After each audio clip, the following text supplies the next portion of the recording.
안녕하세요. 승리한 가족 여러분, 그리고 강성성경연구원 여러분, 오늘은 요한복음 13장 31절에서 35절 말씀을 너희도 서로 사랑하라는 제목으로 함께 말씀을 나누도록 하겠습니다.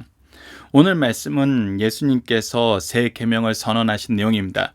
우리가 새 계명이라는 의미와 이 새 계명의 안에서 우리의 삶의 모습의 변화에 대해서 오늘 본문 말씀을 통해서 함께 살펴보도록 하겠습니다.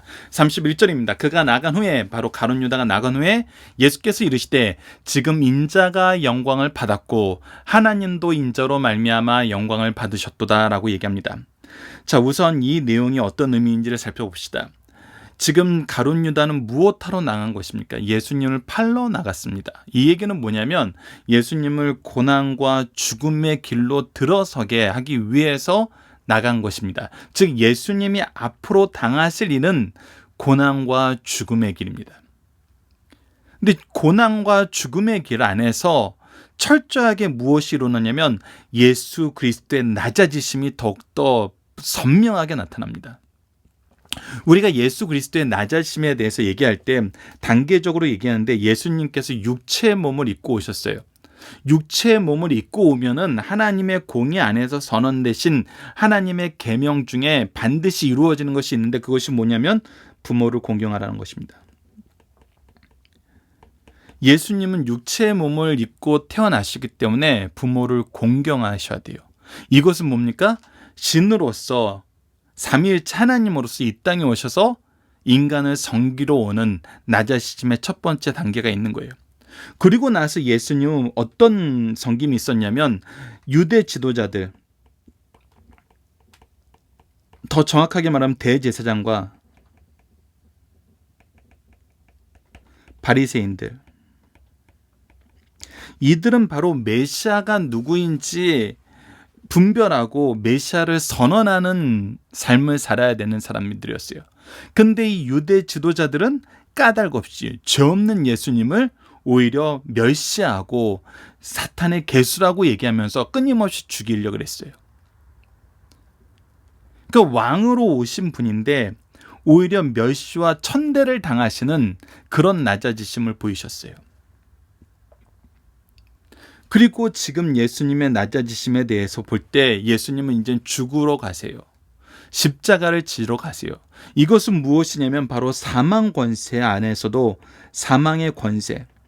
예수님이 앞서 광야 이 사역을 시작하기 전에 광야에서 시험 받을 때 사탄이 그렇게 예수님의 항복을 받고 싶어 했는데 예수님은 그때 말씀으로 이기셨는데 오히려 말씀으로 이기신 능력의 예수님께서 죽으심의 길을 감으로 사망 권세에도 낮아지신 거예요. 그 예수님의 낮아지심은 정말 모든 것 안에서 낮아지심입니다. 천대와 핍박 속에서 낮아지심이에요. 근데 이 낮아짐이 무엇이 된다고 얘기하냐면 영광이 된다 그러고 이것으로 말미암아 아버지도 영광 받으신다라고 얘기해요. 그리고 이 영광이 무엇이라 그러냐면 32절에 만일 하나님이 그로 말미암아 영광을 받으시면 하나님도 자기로 말미암아 그에게 영광을 주시느냐 하면서 예수 그리스도로 말미암아 아버지가 영광을 받고 아버지가 영광을 받음으로 다시 예수 그리스도가 영광을 받는 이 영광의 풍요로운 풍성함이 드러난다는 거예요. 무엇을 통해서? 철저하게 낮아지심, 고난과 죽으심으로 인해서. 왜 그럽니까? 왜 그럽니까? 이것은 우리가 앞서 살펴본 것을 보면 분명히 알죠. 우리가 9장부터 11장 나사로를 살리신 사건을 통해서 계속 무엇을 봤습니까? 하나님께서 영광 받으신 일은 무엇라고요? 예수 그리스도를 믿어 생명을 얻는 거라는 거예요. 영생을 얻는 거라는 거예요. 이 영생은 하나님과 함께하는 영생이에요. 우리와 함께 하시기 위한 거예요. 그래서 이것이 우리가 볼 때는 비천한 길, 사망의 세력에까지 항복한 길로 보이지만 이 안에 무엇이 있어요? 대속이 있어요. 대속을 통해서 무엇을 이뤄요? 우리를 향한 하나님의 사랑을 성취하세요. 즉 생명을 주시는 일을 성취하세요. 예수님의 십자가가 아니면 우리를 사망의 권세에서 자유롭게 할 수 없어요. 우리가 하나님과 하나 될 수 없어요. 그래서 하나님의 뜻은 바로 예수 그리스도의 낮아지심과 비천하심을 통해서 이루어지는 거예요. 이것이 뭐예요? 하나님의 구속의 계획이에요. 그래서 가룟 유다가 나간 것이 바로 이제 이 역사의 이 역사가 구체화되고 성취됨을 나타내는 그런 신호가 된 거예요. 그리고 이제 이 일은 반드시 이루어져요. 그래서 하나님이 이미 영광 받으셨다는 거예요. 그리고 영광 받으신다는 거예요. 이 일을 통해서 무엇이 이루어지기 때문에 우리를 향한 구속의 사랑이, 구원의 계획이 성취되기 때문에.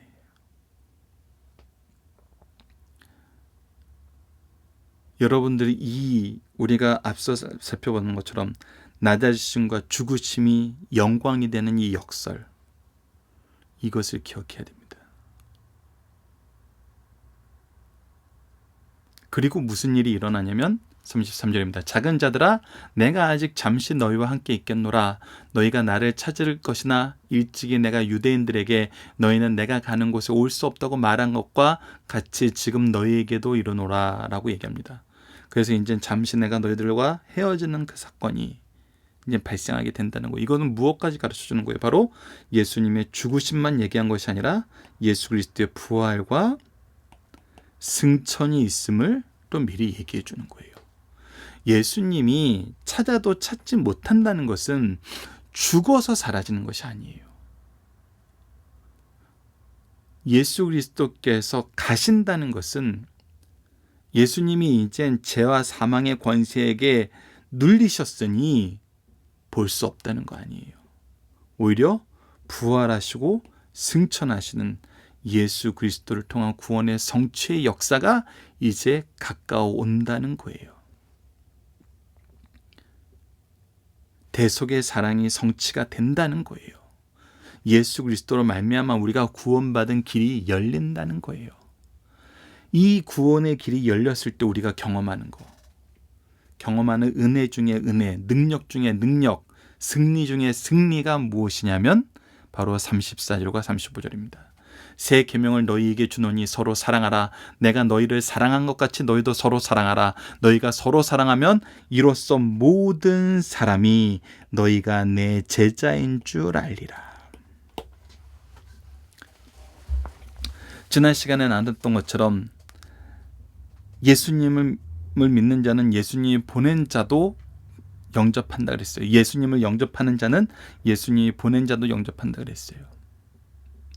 그래서 이 일을 통해서 무엇이 일어나냐면 예수님이 보낸 자는 무엇하기 위해서 보낸 거예요? 그리스도의 사랑을 전하게 하기 위해서 보낸 거예요. 근데 이 보내심을 입은 사람들을 통해서 무엇이 이루어져요? 우리가 앞서 살펴본 것처럼 예수께서 아버지께로 갈 때가 이루심을 아시고 우리가 이 본문 말씀을 볼 때 무엇 하신다 그랬어요? 그의 사랑하는 자들을 사랑하실 때, 제자들을 사랑하실 때 끝까지 사랑하시느라 그랬어요. 끝까지 사랑하는 건 그 내용이 무엇이에요? 하나님의 뜻을 알게 하고 하나님의 뜻을 경험하게 하는 거였어요. 사랑의 성김을 나타내는 거였어요. 그래서 제자들을 통해서도 예수 그리스도께서 알게 하신 그 알을 계승하는 교육의 역사, 그리고 수고로 사랑으로 섬기는 섬김의 역사가 일어나요. 그래서 이 안에서 예수님의 제자들을 통해서 들었던 사람들도 알게 되고 경험하게 돼요. 알게 되고 경험하게 하는 역사를 하나님이 이루시는 것을 보고 이 사람들이 그리스도의 제자구나, 그리스도의 복음을 우리에게 전하러 왔구나 하고 인정하게 된다는 거예요. 내 제자인 줄 알리라라는 것은 단순히 이거 예수를 전하는 자니까 예수쟁이들 이렇게 하는 게 아니라 바로 이 새 계명의 성취의 역사가 드러나는 것을 통해서 예수 그리스도를 시인하고 예수 그리스도의 제자됨을 인정하게 된다는 거예요. 그래서 우리가 성취되는 이 계명의 역사가 뭐냐면 바로 서로 사랑하는 거예요. 예수 그리스도의 이름으로 사랑하는 거예요. 예수 그리스도의 심령으로 사랑하는 거예요. 예수님처럼 사랑하는 거예요. 이 사랑을 통해서 구원의 역사를 맛보게 하는 거예요. 그리고 그들로 하여금 또 복음을 전하게 양육하는 거예요. 이 복음의 확장의 역사, 부흥의 역사가 이제 성취된다는 것입니다. 너희들이 경험하게 된다는 거예요. 이것을 왜 새 계명이라고 한지는 우리가 좀 이따 본문 다지기에서 다시 한번 보도록 하겠습니다. 본문 중심 사상에서도 나타나고 있습니다. 자, 본문 묵상하기입니다. 예수님은 왜 가룟 유다가 나가 지금 영광을 받으셨다고 말씀합니까? 바로 하나님의 구원의 계획은 예수 그리스도의 낮아지심이었거든요. 이제 그것의 성취가 가까웠잖아요. 그래서 하나님의 뜻이 이루어진다는 거예요. 우리가 이것을 깨닫게 될 때 예수 그리스도의 사랑이 얼마나 놀라운지 알게 됩니다. 예수님이 영광 받으신 내용은 무엇이고 하나님이 영광 받으시는 내용은 무엇입니까? 예수님이 영광 받으시는 것은 하나님의 뜻을 이루는 거예요. 하나님이 영광 받으시는 것은 하나님의 뜻, 그것이 바로 우리를 향한 구원의 역사였다는 거예요. 예수 그리스도의 대속의 십자가로 말미암아 우리가 죄사함을 받고 부활로 말미암아 의롭다함을 얻는 바로 그거예요. 예수님은 제자들에게 어떠한 말씀이 이루어질 때가 왔음을 가르쳐주나요? 앞서 말한 것처럼 유대인들에게 말했던 것처럼 제자들에게 얘기했던 것처럼 우리가 7장과 8장에서 상고했던 말씀 다시 한번 소개해드립니다. 예수께서 이르시되 7장 먼저 보세요. 7장 33절에서 34절입니다. 예수께서 이르시되 내가 너희와 함께 조금 있다가 나를 보내신 얘기로 돌아가겠노라. 너희가 나를 찾아도 만나지 못할 터요 나 있는 곳에 오지도 못하리라 하시니 요한복음 8장 21절에는 다시 이르시되 내가 가리니 너희가 나를 찾다가 너희 죄 가운데 죽겠고 내가 가는 곳에 너희는 오지 못하리라 하는 이 부활과 승천의 역사를 우리에게 가르쳐 주는 것입니다. 네 번째, 예수님의 주신 새 계명과 이 계명을 통해 나타나는 것은 무엇입니까? 서로 사랑하는 것이고 사랑을 통해 무엇이 이루어진다는 거예요. 사랑하라는 이 말씀 안에서 사람들이 무엇을 경험한다는 거예요. 예수 그리스도께서 제자들에게 알게 하신 구원의 길은 오직 예수, 그래서 이것을 경험하게 하신 하나님의 성령의 역사, 이것을 사람들도 경험한다는 거예요. 누구를 통해서? 예수님이 보내신 제자들을 통해서, 예수님을 통해서 사랑하게 된 이 제자들을 통해서, 예수님의 사랑을 전한 이 제자들을 통해서 복음의 역사가 이루어진다는 것입니다. 본문의 중심 사상을 봅시다. 예수님께서 지상에서 맞이하신 마지막 주간에 일어난 고난과 십자가의 죽음, 부활의 사건은 주님의 구속의 행위의 절정입니다. 마지막 주간의 일을 사복음서 모두 크게 비중을 두고 기록하고 있어요. 고난주간 목요일은 십자가 지식이 바로 전날입니다. 제자들은 이러한 주님의 구속 행위를 이해하지 못하고 유월절 식사 후에도 누가 크냐는 논쟁을 벌이고 있었어요. 이때 주님께서는 제자들의 발을 씻기심으로 겸손의 도를 친히 보여주시면서 논쟁의 정답을 보여줍니다. 그 후에 유다의 배신이 있었어요. 앞서 우리가 이 정답은 뭐였어요? 예수님이 아는 것을 알게 하신 거, 그리고 그것을 경험하게 하신 거. 오직 길은 예수 그리스도이고 그리스도의 길은 죽음의 길이고 승리의 길이고 하나님이 영광 받으신다는 거예요. 그 유다의 배신이 있었습니다. 유다의 배신은 가슴 아픈 일입니다. 유다에 대해서 예수님은 너희 중에 한 사람은 마귀니라, 멸망의 자식이니라, 내가 하는 일을 속히 하라라고 얘기하시면서 유다에 대해서 경고를 하시고 동시에 때가 왔을 때는 이제 아버지의 뜻이 이루어짐을 얘기하면서 그의 길을 그냥 내버려 두십니다.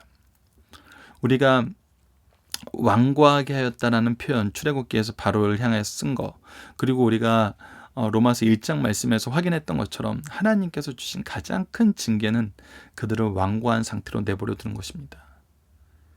그래서 내가 하는 일을 속히 하라 하시고 그 사후에 베드로는 제 곳으로 갔나이다라고 기록하고 있어요. 유다가 나간 후 예수님은 다시 한번 영광을 받으실 것을 예고하시고 사랑의 새 계명을 주시고 베드로가 주를 부인할 것을 예고하신 후 계속적으로 유언적 말씀을 제자에게 주십니다. 앞으로 우리가 이번 주 한 주 동안 살펴볼 말씀입니다. 자, 본문의 중심 사상입니다. 주님의 십자가 사역은 고통과 실패가 아닌 영광에 이르는 사건입니다. 예수님께서 십자가에 죽으심은 고통이요 실패처럼 보이지만 예수님은 이 일로 영광 받으시고 또 하나님께서도 영광 받으셨다. 예수님의 십자가의 죽으심은 역사의 중심이 되시는 십자가요, 죄를 물리치신 십자가요, 사탄의 권세를 깨트리신 십자가이기 때문입니다. 그렇기에 이 사건으로 인하여 주님께서는 영광 받으셨고 또 십자가를 통하여 하나님의 공의로우심과 거룩하심과 신실하심을 나타내셨으므로 하나님께서 영광 받으신다는 거예요.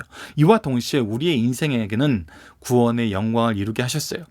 예수님이 십자가를 지신 후에 십자가는 영광의 상징이 됨을 우리는 이미 알고 있습니다. 두 번째 새 계명의 내용은 무엇입니까? 내 이웃을 사랑하기를 내 몸과 같이 하라는 새 계명은 구약에 나오는 율법과 본질적으로 다르거나 새로운 것이 아니에요. 또한 이웃의 의미도 새로운 것이 아니에요. 그래서 이 얘기는 이미 레위기 19장 18절에 기록된 내용이에요.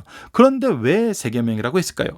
그 이유는 바로 예수님 자신의 죽음을 통해서 확립된 것이기 때문이에요. 과거의 계명은 그림자였어요. 예수님을 바라보게 하시기 위한 거였어요. 하나님의 뜻 안에서 예수 그리스도를 보는 민족으로서 교훈하시기 위한 거였다면 지금 이 계명이 성취되는 것은 무엇이냐면 바로 예수님의 죽으심을 통해서 사랑의 역사가 무엇인지를 바로 안다는 거예요. 이 내용을 좀 더 여러분들 지금까지 함께 나눴던 말씀을 토대로 말씀드린다면 창세기에서도 나타나고 성경 전체에서도 나타나고 예수님이 계속 대제사장과 바리새인들과 논쟁할 때도 유대인에게도 계속 드러내시면서 자기 제자들에게도 말씀하시는 그 말씀의 내용 안에는 어떤 의미가 있냐면 하나님이 주신 말씀에 대한 우리 인생들의 해석적 한계와 오용이 항상 있었다는 거예요. 성경은 항상 우리가 어떤 해석적 한계를 가지고 있는가, 어떤 오용이 있는가 해서 해석적 한계를 깨트리시고 오용을 고쳐주시는 역사를 계속해서 보여주고 계세요. 특히 예수님이 안식일법에 대해서는 하나님의 계명의 그 해석에 대해서는 계속 이 부분을 수정해 주세요. 해석적 한계를 확대시키세요. 구원의 역사가 영원한 왕위가 무엇인지를 그들은 정치적으로 군사적으로 경제적으로만 생각하고 있었는데 그것이 아니라는 거예요. 본질적인 죄의 문제라는 그들의 해석적 한계를 고쳐주셨고 안식일법에 대한 잘못된 오용에 대해서는 참된 정신이 무엇인지 가르쳐주시고 예배가 무엇인지 가르쳐주셨어요. 그래서 내 이웃을 사랑하기를 내 몸과 같이 하라는 이 말씀도 우리들이 가지고 있는 해석적 한계와 오용이 있어요. 사랑하는 것이 우리가 무조건 친절하게 대해주고 그들이 원하는 것을 있는 그대로 다 해주는 것이 사랑이 아님을 이미 알고 있잖아요. 때로는 우리가 사랑한다라고 얘기하면서 막 억압하고 우리가 컨트롤하려고 그러고 오히려 우리의 의를 드러내서 그들을 조정하려고 그러는 거 그거 사랑 아니잖아요. 어떤 사람은 그거 사랑이라고 얘기해요. 근데 우리가 그것이 사랑 아니라는 것은 무엇을 통해서 확인할 수 있었어요? 예수님이 어떠한 사랑을 우리에게 보여주시냐를 통해서 확인할 수 있었어요. 그래서 끊임없이 해석적 한계와 오류를 오용을 고쳐주셨어요. 그래서 이것이 이제 예수 그리스도를 통해서 분명하게 드러나는 거예요. 더 확실하게 드러나는 거예요. 더 능력 있게 드러나는 거예요. 그래서 구약의 계명이 문자적이고 형식적이었던 반면 새 언약은 성령 안에서 새 생명을 가져오기 때문에 이것을 새 계명이라고 얘기하신 거예요. 그리고 옛 계명은 종족의 제한이 있었으나 새 계명은 주 안에서 종족의 제한이 없어짐을 우리에게 가르쳐주고 있어요. 새 계명은 주님께서 우리를 사랑한 같이 그대로 이웃을 사랑하고 가르치고 명령하신 거예요. 예수님이 우리를 사랑하시면서 그 사랑의 하이라이트, 핵심은 뭐였어요? 바로 예수 그리스도를 통한 생명이었어요. 그렇기 때문에 우리가 이웃을 사랑한다는 것은 예수 그리스도를 통한 생명을 가르쳐주고 그것을 경험하게 하는 거예요. 경험하게 하시는 성령의 역사에 우리가 쓰임받는 거예요. 이것이 우리의 사명임을 알고 우리에게 주신 모든 것으로 이 사명을 이루는 거예요. 나에게 주신 모든 은혜를 이 은혜의 계승자들에게 전승해 주는 거예요. 전해주는 거예요. 그래서 새 계명이라는 것입니다. 그리고 새 계명은 사랑의 계명이라는 겁니다. 사랑은 제자의 표식이며 사랑하지 않으면 그리스도의 제자가 아니라는 거예요. 여기서도 우리가 분명히 기억하셔야 되는 게 뭐예요? 사랑의 모습은 그리스도의 모습으로 사랑하는 거다. 우리가 정의하는 이상한 사랑으로 하는 것이 아니라 그리스도가 우리에게 보여주신 사랑, 그리스도가 가르쳐주신 사랑, 그리스도의 방법대로 하는 사랑, 이거란 거예요. 그리스도의 사랑을 이루는 사랑. 사랑해서 내가 너를 무엇으로 만들어야 돼 이런 것이 아니라 그리스도를 아는 사랑, 그것이란 겁니다. 주님께서는 사랑의 계명을 주십니다. 이는 제자들과 더 이상 유형적 임재를 누리지 못함으로 공동체를 위해 위로의 말씀을 주신 것입니다. 주님의 사랑을 생각하면 서로 사랑하면 희생적 사랑을 통해서 예수님을 만나게 될 것을 가르쳐주고 있습니다. 이는 어느 때는 하나님은 본 사람이 없을 때 만일 우리가 서로 사랑하면 하나님이 우리 안에 거하시고 그의 사랑이 우리 안에 온전히 이루어집니다. 다시 한번 얘기하지만 이 사랑을 통해서, 우리의 사랑을 통해서, 예수 그리스도께서 우리를 사랑하신 그 모습으로 사랑함을 통해서 하나님의 역사가 있다는 거예요. 우리 안에서 온전히 이루어지는 하나님의 역사가 있다는 거예요. 그래서 사람들이 알고 경험하고 시인하게 돼요. 이것이 달라요. 그래서 이 뜻을 잘 가르쳐주고 있는 것입니다. 자, 본문 다짐입니다. 유다가 행하는 일이 왜 하나님과 예수님께 영광이 됩니다. 이것은 하나님의 뜻이 이루어지는 예수 그리스도의 대속의 십자가이기 때문이죠. 구속의 역사이기 때문이에요. 하나님이 메시아에게 주실 영광은 언제 주시는 영광입니까? 이미 이 영광은 문서적으로는 앞으로 올 이런 영광이지만, 영광받게 하시겠다는 거지만, 우리가 구약의 선지자들의 그 언어의 표현을 보면은 이미 미래의 일인데 현재 완료형으로 표현하는 것을 자주 보게 돼요. 오늘 본문 말씀도 바로 그렇습니다. 이거 하나님의 뜻은 반드시 성취된다는 거예요. 그래서 아직 성취가 안 됐지만 성취된 것으로 간주되는 것이 바로 하나님의 말씀의 능력 안에서 우리가 경험하게 하는 거예요. 그래서 이 영광은 이미 하나님이 주신 영광이에요. 그리고 우리도 보게 될 영광이란 것이죠. 이 신비를 우리가 알아야 됩니다. 하나님의 말씀의 성취의 신비는 미래의 것이지만 현재적이에요. 현재적이면서 동시에 또 미래적이에요. 이 안에서 우리가 이것을 잘 이해하고 잘 전하고 이것을 경험하는 삶을 사는 것입니다. 이 경험으로 인해서 이 증거들을 쌓아나가는 거예요. 세 번째, 구약에서 내 이웃을 사랑하는 게 내 자신과 같이 사랑하라고 하셨는데 왜 세 계명인가라는 건 앞서 설명한 내용이고, 여러분들이 이 부분은 본문 다지기를 통해서 혹은 박효일 목사님 강해집을 통해서 다시 한번 확인해 주시길 부탁드립니다. 자, 서로 사랑하는 계명을 우리는 어떻게 실천하고 있나요? 다시 한번 강조하지만 예수님께서 제자들을 사랑하시던 모습, 우리가 13장을 통해서 확인했던 건 무엇이었습니까?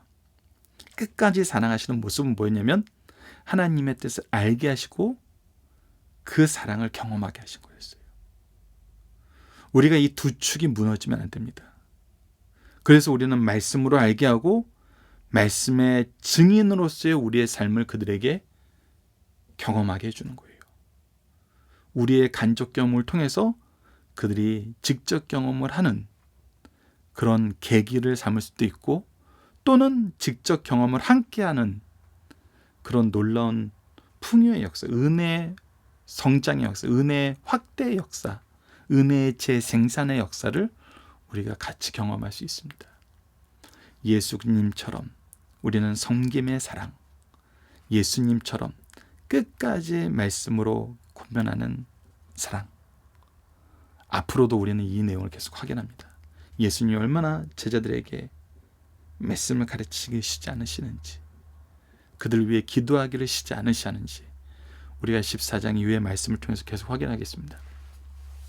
자, 이번 주 공동 기도 제목은 그리스도의 사랑과 생명의 법을 따르는 그리스도의 제자로 승리하는 삶을 살게 하여 주소서입니다.